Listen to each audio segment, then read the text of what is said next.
हाँ जी। तो भाइयों और उनकी बहनों, आज शुरू करने वाले हैं एक बहुत ही बढ़िया चैप्टर, एक शानदार चैप्टर जिसका नाम है लिविंग वर्ल्ड। आपकी 11वीं की एनसीईआरटी का पहला चैप्टर है लिविंग वर्ल्ड। और बच्चे काफ़ी हल्के में ले जाते हैं इस चैप्टर को, लेकिन ऐसा है नहीं। हाँ, अगर आप सीबीएसई के पर्सपेक्टिव से देखते हो तो इतना ज़्यादा इंपॉर्टेंट नहीं है चैप्टर, लेकिन कॉम्पिटिटिव में कोई अच्छे क्वेश्चन टकरा जाते हैं यहाँ से, जो कि स्टेटमेंट बेस्ड रहते हैं और जो कॉम्पिटिटिव वाले एग्जामिनर हैं उस शब्दों पे खेलते हैं।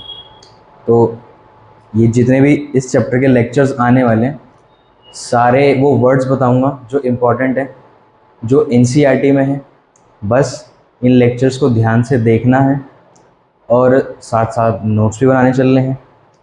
अब जैसा कि ये वीडियोस आपके पास रिकॉर्डेड आने वाली हैं, तो आप ऐसा कर सकते हैं कि लेक्चर देख लें फिर नोट कर लें। साथ साथ में करोगे तो मज़ा नहीं आएगा। देख लेना, अपने आप मैनेज कर लेना जो भी है, बट नोट्स एकदम ऑन पॉइंट रहनी चाहिए जैसे मैं बनवा रहा हूँ। अगर नोट्स से पढ़ लोगे, एक बार एनसीईआरटी पढ़ लोगे, you are good to go. पूरा चैप्टर आपका तैयार है। ठीक है जी, आओ तो शुरू करते हैं। चैप्टर का नाम है द लिविंग वर्ल्ड।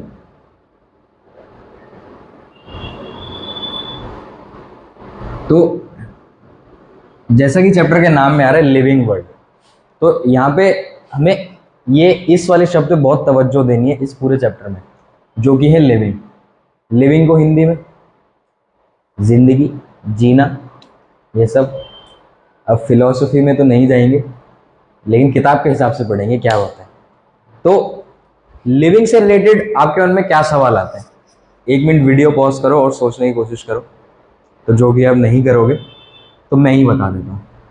तो लिविंग से रिलेटेड 2 मेन सवाल निकलते हैं, जिनमें से पहला आता है व्हाट इज लिविंग, और दूसरा आता है पर्पस ऑफ लिविंग। क्या एक बार फिर से आप लोग वीडियो पॉज कर सकते हैं अगर इच्छा है तो, और खुद से एक सवाल पूछो, एक नहीं 2 पूछो, ये दोनों पूछो। क्या आपके पास इन दोनों सवालों के जवाब हैं? तो जहां तक मैं मान रहा हूं, अगर आपके पास दोनों के जवाब हैं तो अच्छा जवाब आपके पास इसका होगा और इसका थोड़ा सा कम अच्छा होगा। मेरा कहने का मतलब है साइंटिफिक पर्सपेक्टिव से देखो। अगर आप लोग सोचने की कोशिश करो तो आप इसमें बहुत सारे पॉइंट्स गिनवा सकते हैं मेरे को कि जीने के मतलब पर्पस ऑफ लिविंग क्या है, हम जी क्यों रहे हैं। माता पिता के लिए जी रहे हैं, नेचर के लिए जी रहे हैं, अपने लिए जी रहे हैं, पैसा कमाने के लिए जी रहे हैं, ये सब। लेकिन अब मैं आपको एक चीज़ यहाँ पे, एक अच्छी चीज़ बताने वाला हूँ कि जो पहला क्वेश्चन है व्हाट इज लिविंग, इसका साइंटिफिक आंसर इज पॉसिबल। इसका साइंटिफिक आंसर पॉसिबल, और बॉटनी का एक बहुत बड़ा हिस्सा इस पूरे क्वेश्चन के अराउंड रिवॉल्व करता है। तो 100% तो इसको कभी नहीं जान पाओगे, लेकिन इस चैप्टर में जो जानना है हमें मेन इसी क्वेश्चन पे फोकस करना है। ठीक है जी, देखना। तो पर्पस ऑफ लिविंग, तो क्या पर्पस ऑफ लिविंग का आप एक साइंटिफिक आंसर दे सकते हो मेरे को? नहीं। और अगर दोगे भी तो एक नेगेटिव आंसर आएगा, क्योंकि अगर आप जिंदा हो तो आप प्रकृति पे बोझ हो। इसका मतलब ये नहीं कि छत से कूद जाओ, मत कूदना, मैं भी तो हूं, मैं नहीं कूद रहा देखो। तो पर्पस ऑफ लिविंग में आप एक साइंटिफिक आंसर नहीं दे सकते मेरे हिसाब से। अगर कोई दे सकता है तो प्लीज मेरे को व्हाट्सअप कर देना, मैं भी देख लूंगा। आपको नोबेल प्राइज के लिए भी एप्लीकेशन डाल दूंगा आपके लिए। तो अगर मोटे मोटे तौर पे बात करें तो इसमें आता है scientific answer is not possible. अरे है क्या पॉसिबल? नहीं है भाई, सोच के देख लेना। ठीक है, ठीक है जी। तो लिविंग में, लिविंग मतलब जीना, जीना, जिंदगी। तो इसके दो बड़े पहलू हैं जो हमें इस चैप्टर में पढ़ने हैं। उसमें से पहला आता है एक ग्रोथ, दूसरा आता है रिप्रोडक्शन। अब ग्रोथ से आप क्या समझते हो? ठीक है जी, यहां देखना, ग्रोथ। अब ग्रोथ के दोनों आंसर पॉसिबल हैं, नॉन साइंटिफिक भी और साइंटिफिक भी,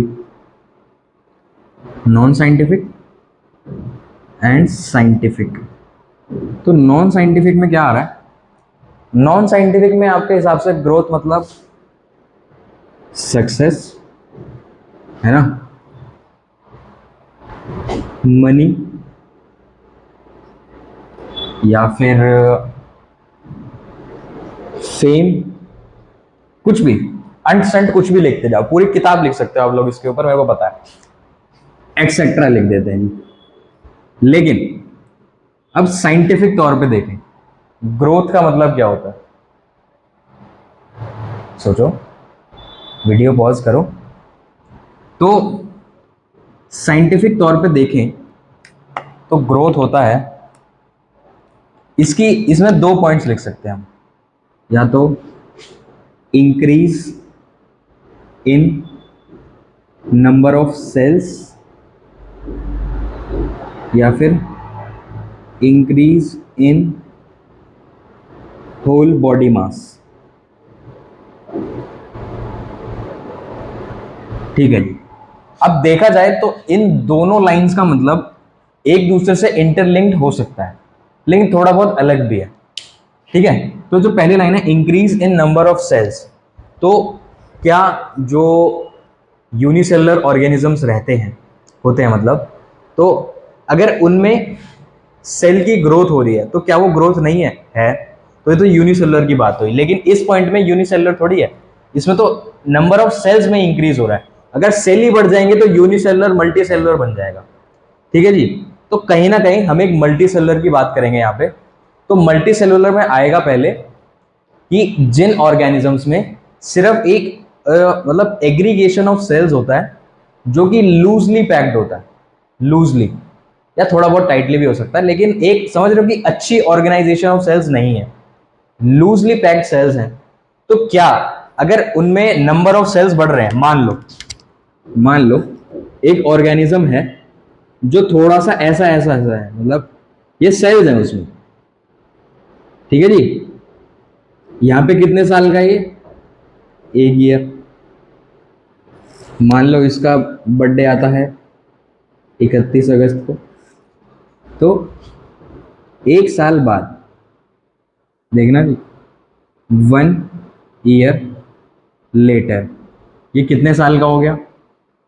2 साल का हो गया। तब बर्थडे बर्थडे है ना भाई, 31 अगस्त तो हो गई। ठीक है जी। तो इतने सेल से अब ये ज्यादा सेल्स हो चुके हैं।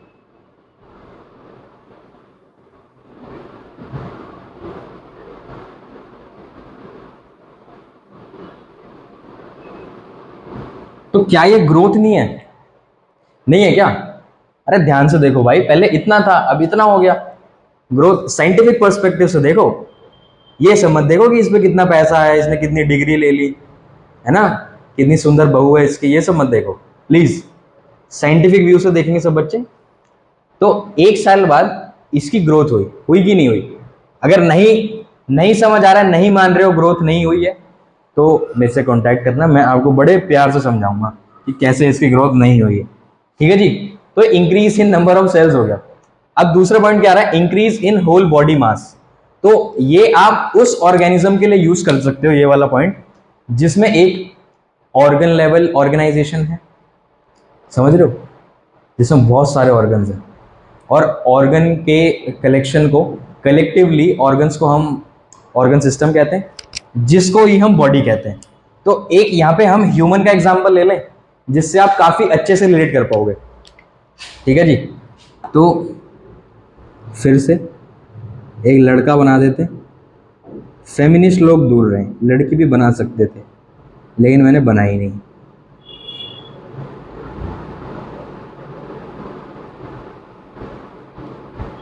ठीक है जी। अब फिर से, अब ये कितने साल का है? ये है 2 साल का। डेट क्या है? 31 अगस्त, बर्थडे है भाई। अब कितने साल बाद? अब ये है 10 years लेटर। आप कुछ भी ले सकते हो, आपको हर साल में इसकी ग्रोथ होती हुई नजर आएगी। तो 10 साल बाद इसकी एज क्या हो जाएगी? 12 साल, क्योंकि पहले 2 का था ना। फिर से बर्थडे आया इसका। तुम लोग बर्थडे पे गिफ्ट तो नहीं दे रहे हो, इसकी फोटो खींच ले रहे हो, ये गलत चीज है। तो अब क्या होगा? अब भाई साहब का चेहरा थोड़ा बड़ा हो जाएगा। ठीक है जी। भाई साहब को थोड़ी दाढ़ी आ जाएगी, बड़े हो गए ना यार, प्यूबर्टी आ रही है। हाँ जी। और इनकी कद काठी थोड़ी सी बड़ी हो जाएगी, जैसा कि आप लेफ्ट वाले डायग्राम से कंपेयर कर सकते हो। तो क्या इस बॉडी में सेल्स नहीं बढ़ी हैं? मतलब सेल का नंबर इंक्रीज नहीं हुआ है? अरे हुआ है, लेकिन इसमें इतने ज्यादा सेल्स हैं कि आप सेल्स के लेवल पे जाके बात ही नहीं करोगे, आप पूरे बॉडी मास की बात करोगे। ठीक है जी। तो अगर एक और अच्छे से समझाना चाहूं मैं, तो एक बार आप इसका वेट नाप सकते हो 2 साल पे। 2 साल पे मान लो इसका वेट है 5 kg। अरे 2 साल का बच्चा इतना ही होता है। 12 साल का हो गया, मान लो 40 kg। तो क्या ये बॉडी मास में ग्रोथ नहीं हुई है? हुई तो है। क्या बात कर रहे हो, ग्रोथ नहीं हुई? हुई है जी, आराम से देखो। ग्रोथ बस एक जगह नहीं होती, वो है तुम्हारी बुद्धि। ठीक है जी। तो वीडियो पॉज करें प्लीज, इतना नोट करें। ठीक है जी, आई होप आपने नोट कर लिया होगा। एक सेकेंड रुकना बस।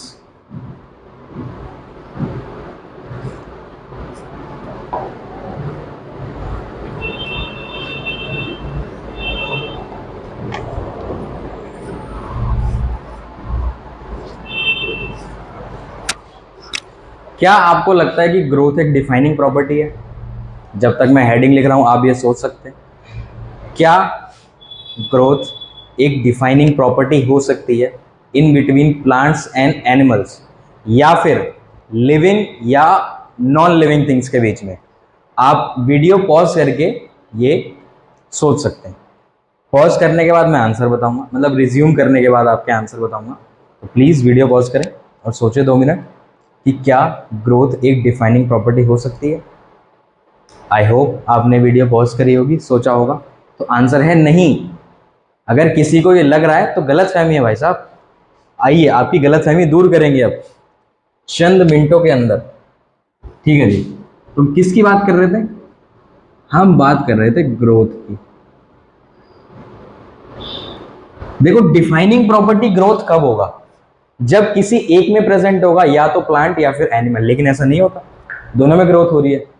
तो यहां से हमें सीधा समझ आ रहा है कि ग्रोथ एक डिफाइनिंग प्रॉपर्टी नहीं है। तो हम थोड़ी सी बात कर लेते हैं प्लांट्स और एनिमल्स की। तो इन प्लांट्स, इन एनिमल्स, ठीक है जी, इन प्लांट्स, इन एनिमल्स। तो इसमें पहला पॉइंट आता है growth present throughout the life. पूरी लाइफ इनमें ग्रोथ हो सकती है। क्यों हो सकती है वो अगले पॉइंट में बताऊंगा। और इसका पहला पॉइंट आ रहा है growth present up to certain as.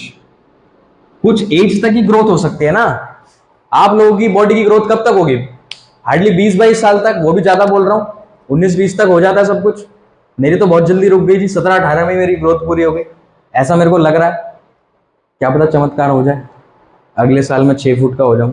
ऐसा नहीं होगा, तो ख्याली पुलाव नहीं बनाने। Growth present up to certain age, ठीक है जी। ये समझ आया पहला पॉइंट कि growth present throughout the life, पूरी लाइफ इनमें ग्रोथ हो सकती है। Growth present up to a certain age. तो यहां पे क्या देख पा रहे हैं हम कि ग्रोथ जो है दोनों में प्रेजेंट है, प्लांट्स में भी एनिमल्स में भी। तो इसका डिफाइनिंग फीचर होने का तो सवाल ही पैदा नहीं होता, ठीक है जी। अब इनमें थ्रू आउट द लाइफ क्यों होती है? क्योंकि इसमें होता है मेरिस्टमैटिक टिश्यूज। मेरिस्टमैटिक टिश्यूज होते हैं, इनके इनकी खास प्रॉपर्टी होती है कि ये डिवाइड कर सकते हैं, और ये through out the life present रहते हैं प्लांट्स में, ठीक है जी। अब इतना सिंपल तो ये मैंने जो बोला ऐसा नहीं होता है, लेकिन थ्रू आउट द लाइफ इनमें ग्रोथ हो सकती है, आपको प्लांट वाले यूनिट में बताया जाएगा। Meristematic tissues, meristematic tissues present लिख लेते हैं यहाँ पे। अब भैया हमारे अंदर तो नहीं होते मेरिस्टमैटिक टिश्यूज, क्योंकि हम भी तो एनिमल्स हैं, और किसी भी एनिमल में नहीं होते। तो यहाँ पे आएगा मेरिस्टमैटिक टिश्यूज एब्सेंट, ठीक है जी। अब एक तीसरी चीज आती है काफी इंपॉर्टेंट, कि प्लांट्स में होती है साइट स्पेसिफिक ग्रोथ। ग्रोथ जो होगी एक पर्टिकुलर साइट की होती है, ऐसा नहीं है कि हर एक पार्ट ग्रोथ कर रहा है। ये समझने के लिए आप ऐसे सोच सकते हो कि जहां पे मेरिस्टमैटिक टिश्यू होगा वहीं की तो ग्रोथ होगी। अरे जहां पे मेरिस्टमैटिक नहीं है वहीं कैसे हो सकती है? तो इसलिए साइट स्पेसिफिक ग्रोथ है, ठीक है जी, समझ आया। प्लांट्स का ये सीन है। एनिमल्स का क्या सीन है? एनिमल्स में तो मेरिस्टमैटिक है ही नहीं, एनिमल्स में मेरिस्टमैटिक है ही नहीं, तो साइट स्पेसिफिक ग्रोथ का तो नामो निशान पैदा नहीं होता। तो इसमें कैसी ग्रोथ होती है? इसमें कैसी ग्रोथ होती है? इसमें होती है डिफ्यूजन टाइप, मतलब पूरी बॉडी ग्रो करेगी। अब फॉर एग्जाम्पल एक पेड़ है, ठीक है जी, एक पेड़ है, ये चलो जितने भी साल का है छोड़ो, एक मैं यहां पे पॉइंट मार दे रहा हूं, यहां पे जाके मैं कोई निशान बना दूंगा, ठीक है जी। और ये निशान जो है ये जमीन से कितना ऊपर बनाया मैंने? ये बनाया 1 मीटर। अब इसकी जो ग्रोथ है, ग्रोथ हो रही है 1 मीटर पर ईयर के रेट से, मतलब एक ईयर में, एक साल में 1 मीटर इसकी ग्रोथ होगी। तो जब आप इसको 1 ईयर लेटर, एक साल बाद देखोगे तो ये कुछ ऐसा दिखेगा आपको, नहीं दिखेगा क्या? ऐसे ही दिखेगा, पेड़ है भाई। तो जो 1 मीटर पे जो मैंने निशान लगाया था ना, वो यहीं रह जाएगा। 1 मीटर यहां पे देखो एकदम ऊपर है, यहां पे बीच में, इसको बोलते हैं साइट स्पेसिफिक ग्रोथ, ठीक है जी। अब डिफ्यूजन टाइप आ रहा है। डिफ्यूजन टाइप में एग्जाम्पल लेंगे, ये इसका एग्जाम्पल है, ये इसका एग्जाम्पल है।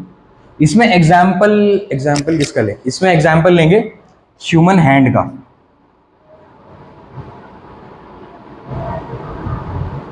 अरे यार ह्यूमन का हाथ भी बनाना पड़ेगा।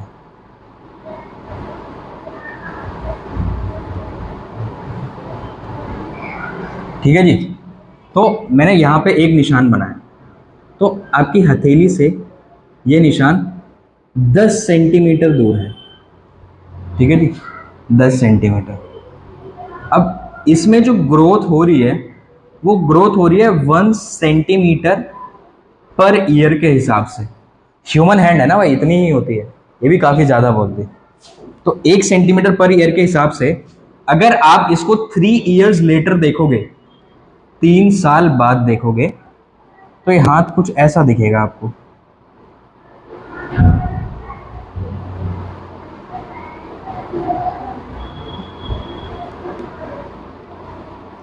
तो ये जो निशान बढ़ चुका होगा ना, ये जो आपने निशान, मान लो ये परमानेंट टैटू है, तो जो आपका परमानेंट टैटू भी पीछे खिसक जाएगा, वो कितना, अब इसकी लेंथ कितनी होगी? 1 सेंटीमीटर पर ईयर है, पहले 10 सेंटीमीटर था, 3 साल के बाद ये 13 सेंटीमीटर नहीं होगी? नहीं होगी क्या? अरे भाई तभी बोला था मैथ्स मत छोड़ो। ठीक है जी, फटाफट से नोट कर सकते हैं इसको आप। तो आई होप आपने ये सब लिख लिया होगा। ठीक है जी, तो ग्रोथ को अब हम देखेंगे किसके हिसाब से, लिविंग या फिर नॉन लिविंग ऑर्गेनिजम्स के, मतलब थिंग्स के हिसाब से। नॉन लिविंग कहाँ ऑर्गेनिज्म होते हैं?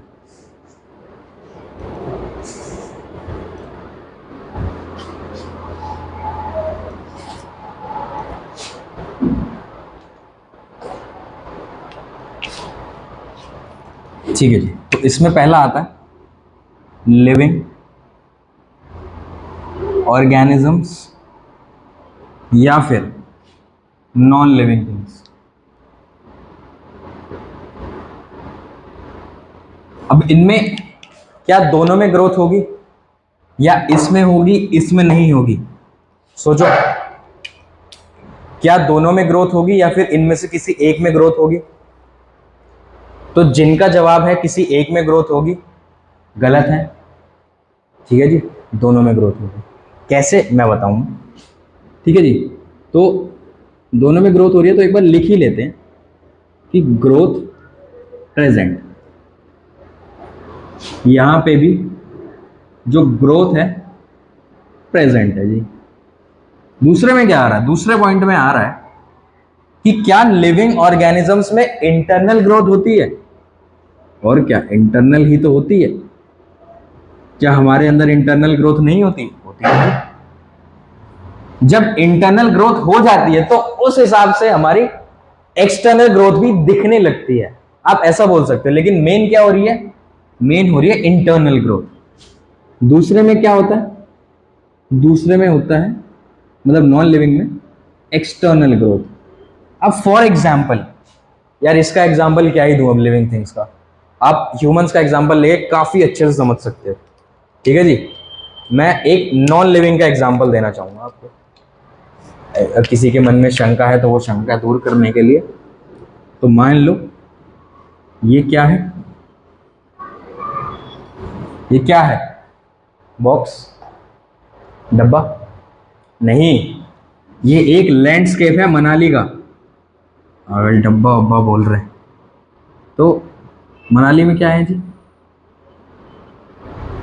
पहाड़ है? नहीं है क्या? पहाड़ नहीं है? है। अब कौन सा मंथ चल रहा है यहाँ पे? यहाँ पे मंथ चल रहा है जनवरी का। चलो नीचे बना देते हैं इसे। यहाँ पे मंथ चल रहा है जनवरी का।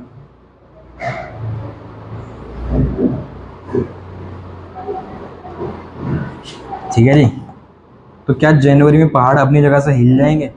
तो पागल हो क्या? पहाड़ है वो, तुम्हारी वो नहीं है। हाँ ठीक है, ओके सॉरी, पहाड़ है जी ये। अब जनवरी की सीजन में क्या होता है? क्या होता है? ठंड पड़ती है। मनाली में क्या ठंड पड़ती है? हाँ पड़ती है जी। और क्या पड़ता है? और पड़ती है स्नो। तो यहां से आ रही है स्नो। क्या आ रही है? स्नो। तो क्या स्नो यहां पे डिपॉजिट नहीं होगी ऊपर ऊपर इनके? क्या स्नो डिपॉजिट नहीं होगी क्या? अरे होगी भाई, क्या बात कर रहे हो, नहीं होगी? जाओ भाई कभी पहाड़ों पे जाओ, खूबसूरती देखो स्नो की।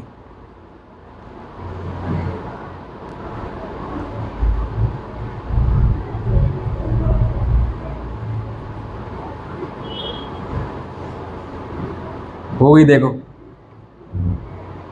तो क्या ये जो स्नो गिरी है इसने माउंटेन्स की ग्रोथ करी है? करी है जी। पहले माउंटेन सिर्फ यहां तक थे, मतलब अगर हम इस वाले पॉइंट को एक प्लेन का लेवल ले लेते हैं, मतलब जमीन का लेवल, मान लो ये जमीन के लेवल से 1 किलोमीटर ऊपर है इसकी चोटी। ठीक है जी, तो स्नो पड़ने के बाद 1 किलोमीटर माने 1000 मीटर। मैथ्स लेनी चाहिए थी आपको। ठीक है जी। तो ये हाइट कहाँ तक आ रही है इसकी, यहाँ तक। अब कहाँ तक आएगी, अब आ रही है यहाँ तक।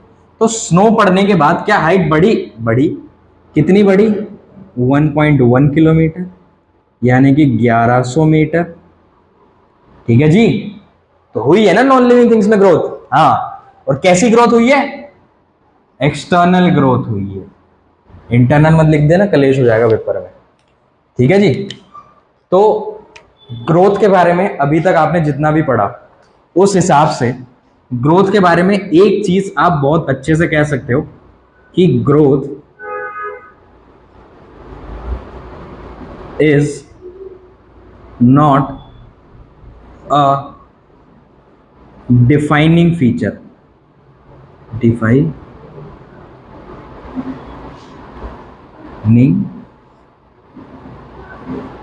फीचर।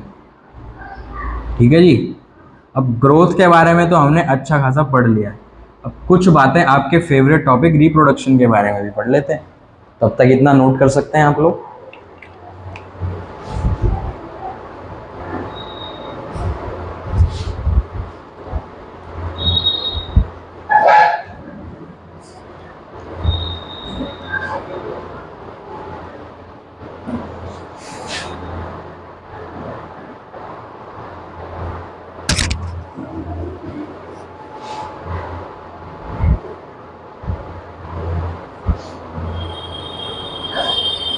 कर लिया होगा I hope.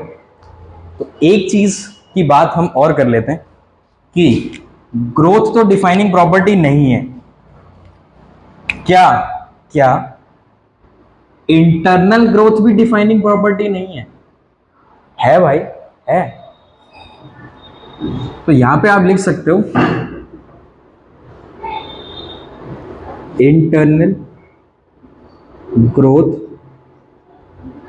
Is a defining property. है भाई, बिल्कुल है, डिफाइनिंग प्रॉपर्टी है। अब क्यों है, इसलिए है क्योंकि इंटरनल ग्रोथ सिर्फ लिविंग में प्रेजेंट है, नॉन लिविंग में नहीं है। तो इस हिसाब से आप ये भी कह सकते हो कि एक्सटर्नल ग्रोथ भी डिफाइनिंग प्रॉपर्टी है, क्योंकि वो सिर्फ नॉन लिविंग में है। अरे नहीं, अभी तो बताया था, जब इंटरनल ग्रोथ होती है तो आपको वो एक्सटर्नल तरीके से भी दिख सकती है। तो लिविंग में इंटरनल एक्सटर्नल दोनों दिखेंगी आपको, लेकिन नॉन लिविंग में सिर्फ एक्सटर्नल होगी। तो इस कंक्लूजन से क्या, अच्छा चलो यहां देखिए, इंटरनल प्रेजेंट, एक्सटर्नल प्रेजेंट, यहां पे क्या होगा, इंटरनल एब्सेंट, एक्सटर्नल प्रेजेंट। तो क्या यहां पे इंटरनल नहीं दिख रही आपको डिफाइनिंग प्रॉपर्टी? अगर मैं आपको बोलूंगा कि एक ऑर्गेनिज्म है वो एक्सटर्नल ग्रोथ शो कर रहा है, तो आप तो कंफ्यूज हो जाओगे ना लिविंग और नॉन लिविंग में, है ना। लेकिन अगर मैं इंटरनल की बात बोलूंगा तो इंटरनल सिर्फ लिविंग में प्रेजेंट है। ठीक है जी, आप नोट कर सकते हो वीडियो पॉज करके। ठीक है जी। अब आ रहा है आपका फेवरेट टॉपिक,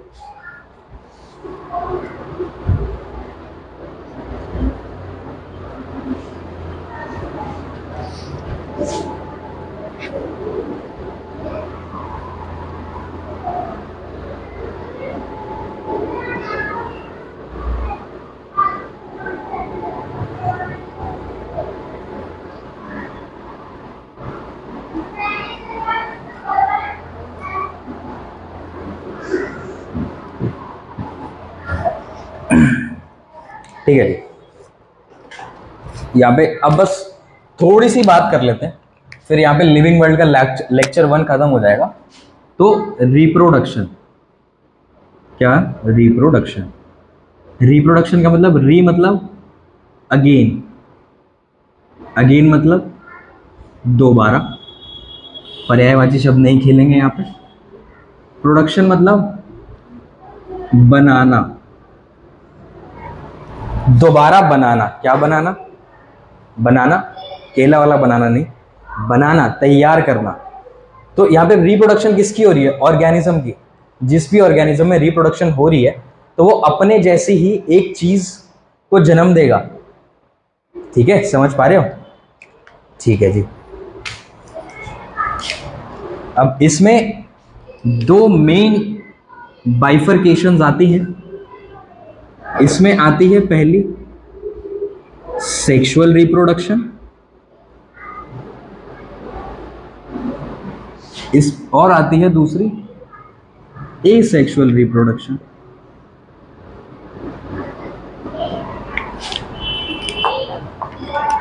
अब इनमें आपने बेसिस क्या लिया, बेसिस मतलब क्या सोच के आपने इन दोनों को डिवाइड किया, तो इसमें बेसिस है नंबर ऑफ पेरेंट्स, पेरेंट या फिर पेरेंट्स। तो सेक्सुअल रिप्रोडक्शन में क्या होगा, सेक्सुअल रिप्रोडक्शन में होगा more than one parent involve. ठीक है जी। और इसमें होगा कि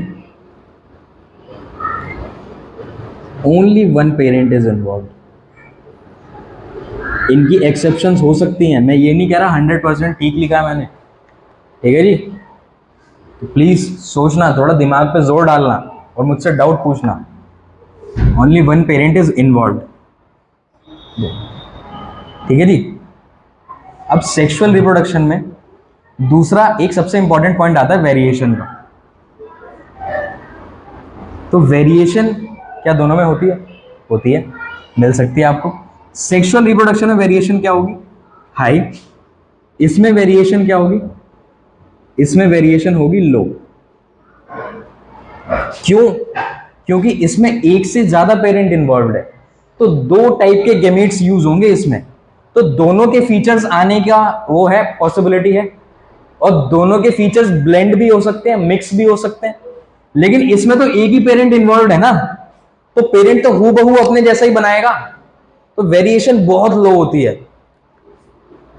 हाई, लो। तो ये रिप्रोडक्शन को बहुत मोटे तौर पे पढ़ा है हमने। तो मुबारक हो, द लिविंग वर्ल्ड का लेक्चर 1 यहाँ पे खत्म होता है। ठीक है जी, धन्यवाद।